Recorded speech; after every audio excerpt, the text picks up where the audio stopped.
Economias debilitadas aqui no Brasil e em outros países, mas na China o cenário é um pouco diferente. Veja só, o Fundo Monetário Internacional prevê que a economia da China crescerá 1,9% em 2020 e 7,9% em 2021. O Conselho Executivo da instituição informou em comunicado que a economia chinesa continua sua rápida recuperação após a pandemia de Covid-19, graças aos fortes esforços para freá-la e as medidas tomadas para reduzir o impacto da crise. No entanto, a entidade acrescenta que o crescimento do país asiático ainda está desequilibrado. Foram realizadas importantes reformas, apesar da pandemia, mas não foram uniformes em áreas fundamentais, indicou. De acordo com o FMI, o país tomou medidas adequadas para sustentar a recuperação, como isenções fiscais para ajudar famílias vulneráveis, apoio fiscal para proteger as empresas mais afetadas e injeções de liquidez no sistema bancário.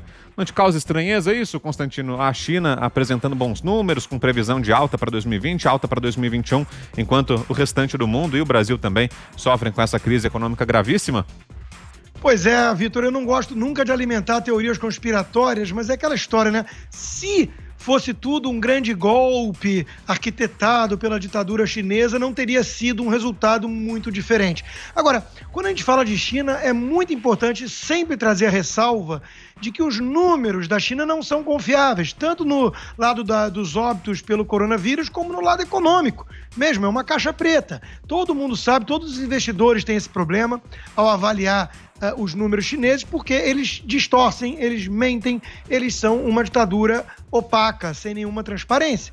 Então, eu acredito que a China esteja, em termos relativos, bem melhor que o resto do mundo, porque, afinal de contas, foi a pandemia que se originou em Wuhan, né, que botou o mundo de joelhos e, por algum motivo, não aconteceu exatamente o mesmo na China, que continuou, inclusive, exportando para o mundo inteiro coisas demandadas ao longo dessa pandemia, né? É quase análogo àquela história do borracheiro que espalha prego na rua para poder depois oferecer o serviço e consertar os pneus furados, né?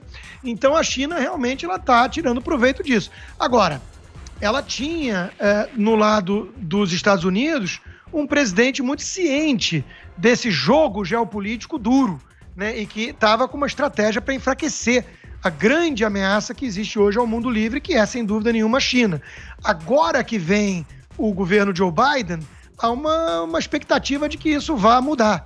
O Joe Biden e alguns democratas mais moderados já colocaram ali a China como uma das ameaças. O Pompeo hoje falando, deixou muito claro isso, né, que ele também trabalhou em conjunto com alguns democratas e que existe essa percepção, mas eu quero esperar para ver, né, porque o Trump comprou uma briga muito corajosa com a China, enquanto que muitos, né, ficam falando, não, temos que ser pragmáticos, é um grande parceiro comercial, não podemos incomodar a ditadura chinesa, e não é assim que a banda toca, né? Vamos lembrar como agiu o Ronald Reagan, que a Ana Paula conhece tão bem, é uma especialista aí, tá para lançar livro sobre ele e tudo. O Ronald Reagan peitou a União Soviética, né? Ele não fez essa política de apaziguamento que nunca costuma entregar bons resultados. Então, eu acho que a China agora vai ficar muito contente com o que vem pela frente, e isso não é boa notícia para o mundo.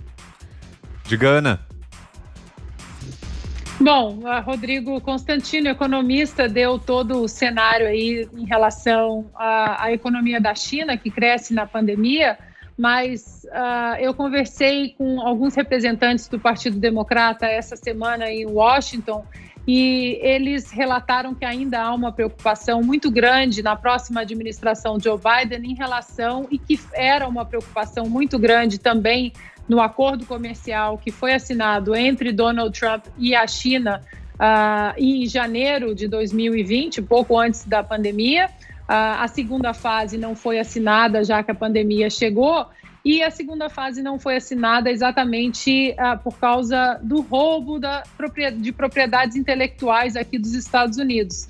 É muito sabido aqui por todos que existem muitos chineses instalados aqui nos Estados Unidos em universidades e empresas, e que, de alguma certa forma, essas propriedades intelectuais elas chegam na China, e lá com uma produção, uma mão de obra muito barata, obviamente, né? O Partido Comunista Chinês coloca o preço da mão de obra lá embaixo, eles conseguem ter aí um superávit em cima de N produtos comerciais e exportando para o mundo inteiro de uma maneira que os Estados Unidos e os americanos não conseguem. Então, o que eu ouvi de Washington essa semana, Vitor, é que ainda há uma preocupação muito grande, inclusive, como o Rodrigo mencionou, de democratas em relação às propriedades intelectuais americanas que continuam saindo dos Estados Unidos em direção à China.